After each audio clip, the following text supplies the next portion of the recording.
We're now joined by Associate Professor Nazmul from the Ankara Yildirim Beyazıt University to discuss the BRICS summit.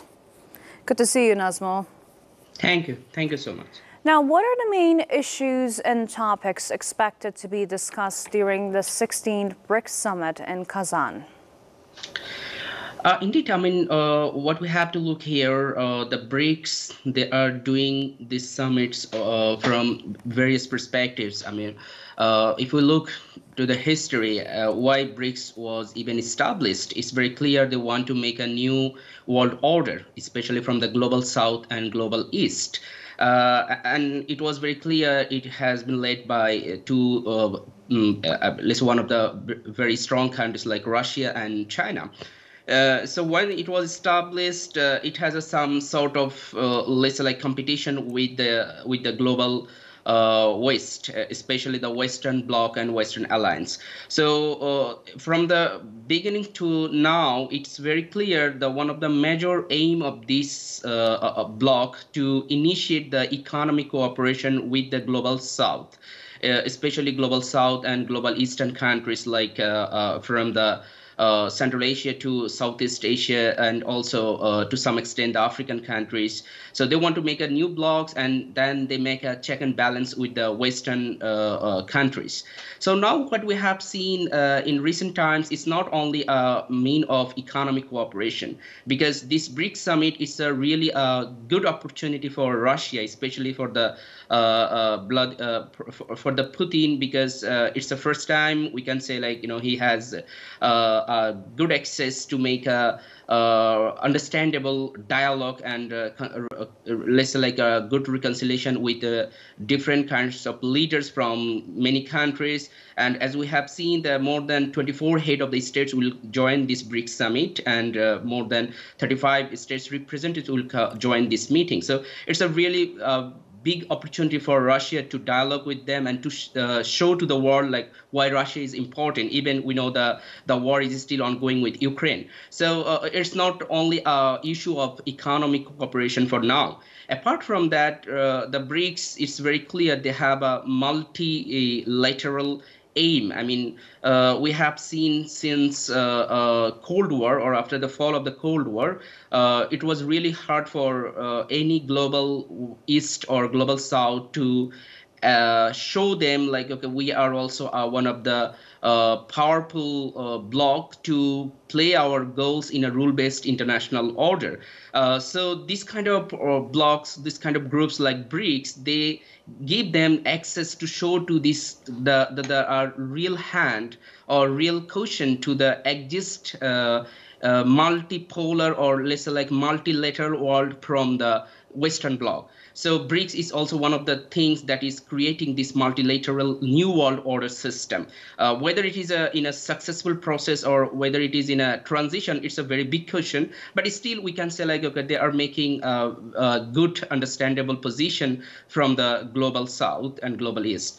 And apart from that, what we have seen, the geopolitical significance is very important, because we have seen powerful countries like middle and great power countries, especially like emerging countries like Turkey, or also some other countries, they want to join in a BRICS. So this is also another important thing we have to see, like how bloc like BRICS is creating a new geopolitical significance in international politics, and it will create many more questions, like how they will deal with the countries like from the European Union, from NATO member countries, even also the joining of Turkey, for example, NATO member countries, for example. It's really a very significant things, as I said earlier, like from the geopolitical and geostrategy perspective.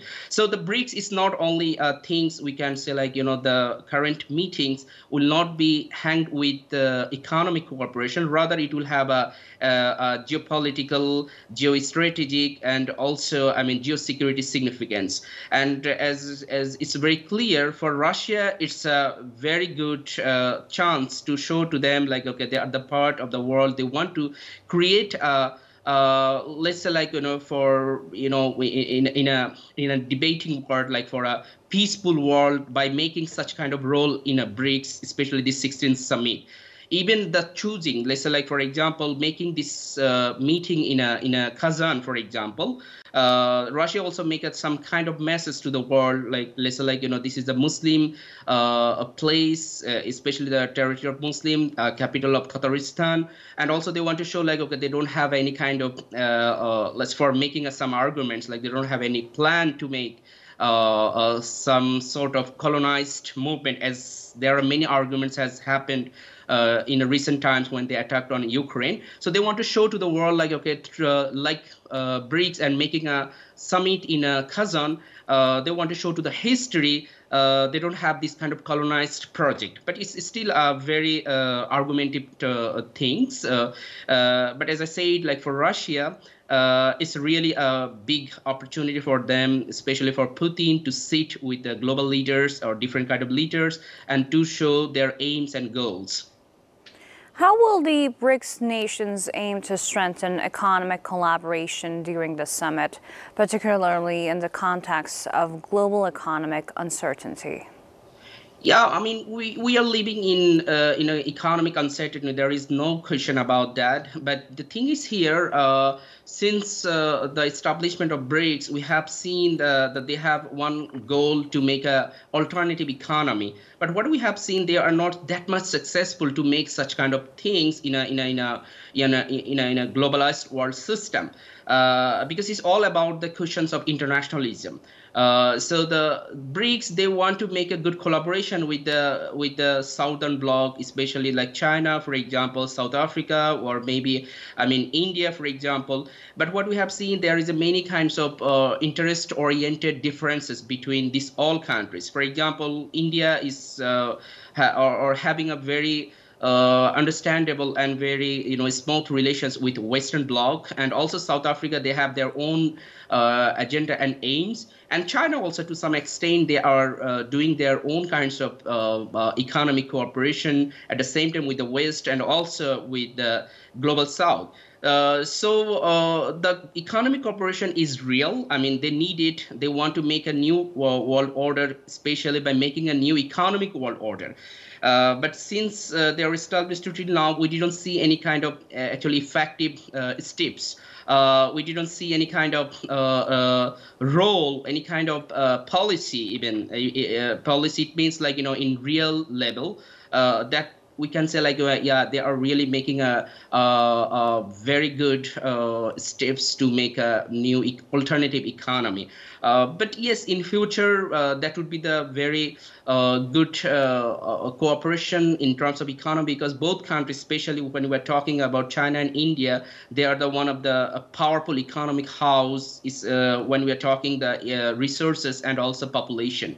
So if they can make some sort of, let's say, like cooperative policy, and if they can attract many more countries, like as we have seen that Turkey is also going to be, I'm sure their interest with or to the BRICS, and also we may have seen like countries, for example, Ethiopia, or maybe some countries from the South Asia, and also countries from West Asia, like Middle Eastern some countries, they will be interested to join in a BRICS.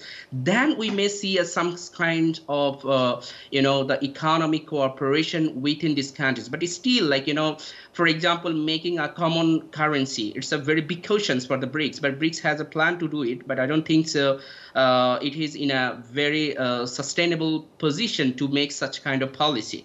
Because making a good policy against the dollar, for example, is also very big question in a exist international order. How they will make this kind of economic cooperation, and apart from that, are they making any new kinds of rules? Because we are talking in international relations, especially in many of our arguments, what would be the rule-based international order? Let's say like the BRICS, if they will be another powerhouse in a multilateral global world order system, in what way they will make their economic rules? And still we didn't see any kind of rules. I mean, let's say for example, if they want to introduce the ruble or yuan, for example, from China, how they will make their trade and make their cooperation. Even also, let's say for example, China is one of the greatest benefited country in globalized system. let's say like Western globalized system. So how even they make a new kind of rule-based international order when they will make this kind of economic cooperation, or let's say like alternative economy. So it's still a big question for now. I mean, maybe in future, because as we are living in a very uncertain world, or there are many conflicts that are happening around the world. So yes, it will create a new kind of opportunity for countries like this, like BRICS member countries, or even the new members who will join this bloc. But it still is a big question, what would be the really possible way to create a check and balance international order and rule-based international order. Will there be any discussions about expanding the BRICS group to include additional countries? And if so, which nations are likely the candidates?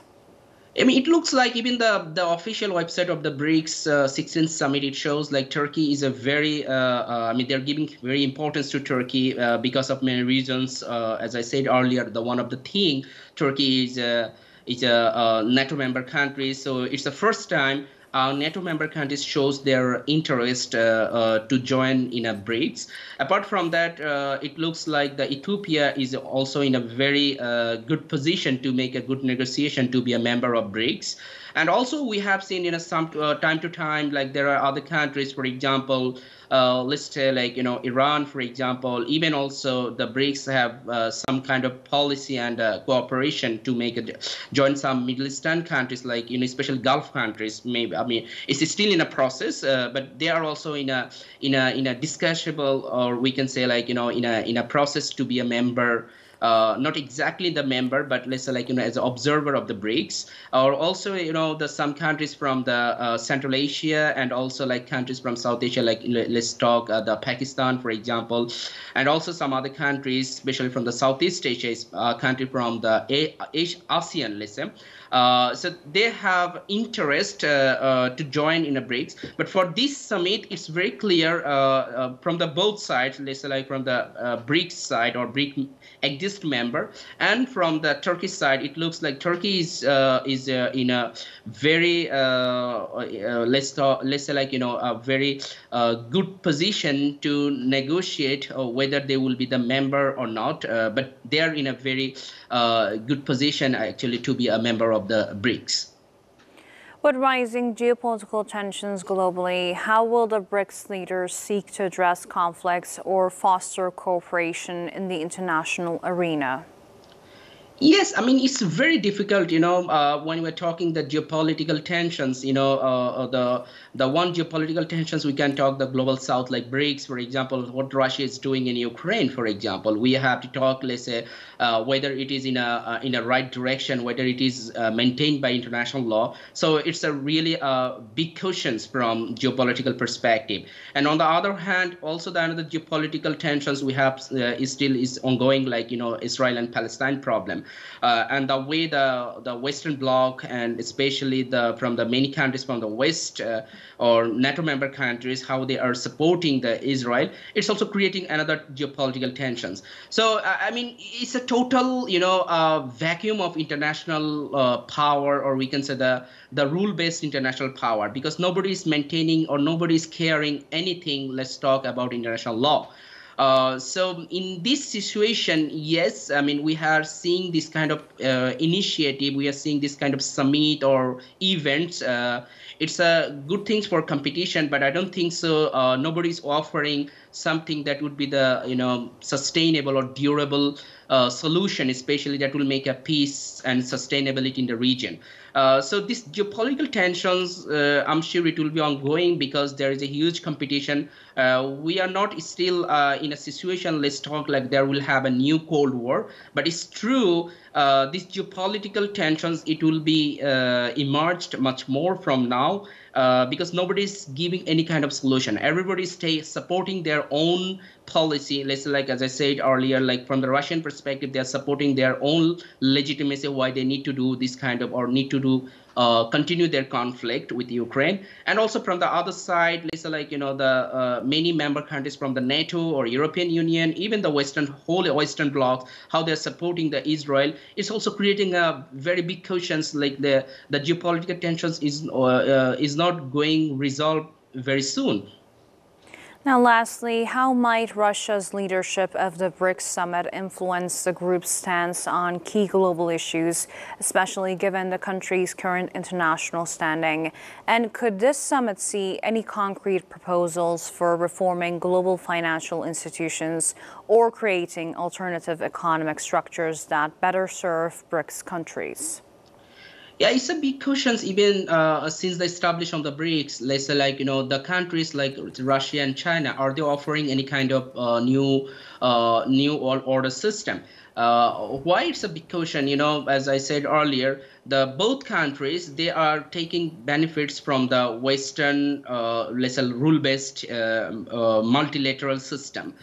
So, for example, let's talk about the economy. Let's talk about the diplomatic or political dialogue, or even the political system. For example, from every perspective, what we have seen, these countries are not offering a new system. These countries are trying to take benefits what Western countries are not doing. For example, Western countries are talking many things like Western values, liberal economic system, then liberal globalized system, cultural globalization, so many things they're talking. But in nowadays, we have seen they are not maintaining most of the things in a way they said before, or they said from their context.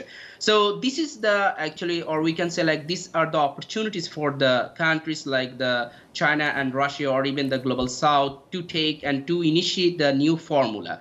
But the unfortunate thing here, nobody knows what is that formula, what is that, the exact rules here, and how a country, let's say, for example, they will make, as I said earlier, they will make their trade cooperation, they will make their, the currency based cooperation, because there is no exact rules. And the other thing is here, there is a huge mistrust between these countries. For example, there is a huge competition between China and Russia, even in Central Asia, and also some other blocks in their region. Apart from that, also the China's rise, for example, is a very threatenable situation, not only for the Western blocs, even also for the bloc who are part of the BRICS, like India, for example, like Russia even. So they cannot take it in a way like what we are thinking. Oh, okay, I mean, they will have a good solution by making a BRICS, by making this kind of cooperation. No, I don't think so. It's a really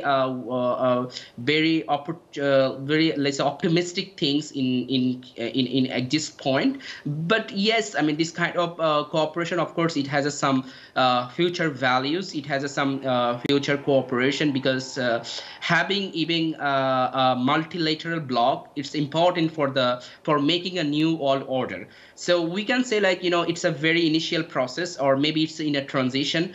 But in future, of course, they will offer something. But till now, we didn't see any kind of new financial institutions or any kind of economic offer. Whatever we have seen is just textual things. I mean, there is no reality. And also the other things, to compete with the exist system, let's say like exist financial institutions, whatever it is, IMF or World Bank or other things, and also exist, the Western bloc's economic formation, and also, as I said many times, the rule-based system.